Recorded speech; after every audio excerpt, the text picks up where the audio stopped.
What is non-suicidal self-injury? Hey everybody, my name is Sam. This is the first video in a series where I'll be exploring various topics involving non-suicidal self-injury, or NSSI. Now, I'm not an expert or licensed therapist or professional counselor. I'm just a person who's dealt with this behavior for many years, and I've wanted to share some of the things that I've learned with others. I thought a good place to start in this whole discussion is what are we even talking about when we say non-suicidal self-injury? Even though the name pretty much spells it out, there is a lot of confusion and misunderstanding around the behavior. So it involves self-injury. It is sometimes called self-mutilation, self-harm, or simply just cutting.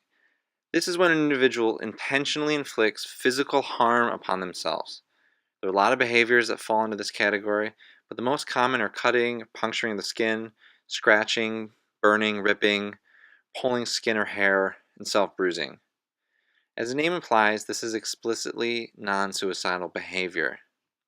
This is counterintuitive to many that are unfamiliar with the behavior, but in fact, most people who self-injure state that they do so as a means of relieving emotional pain, and they're not intending or even considering killing themselves with that behavior. For many, and in fact for myself personally, it served as a dysfunctional coping mechanism to prevent suicide.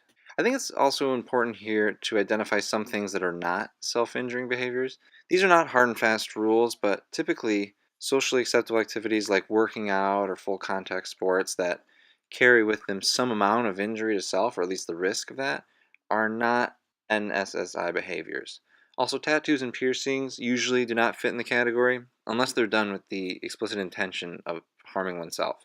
Thank you for listening, everybody. I hope you learned something. And if you yourself or somebody you know is dealing with NSSI, please first know that you're not alone.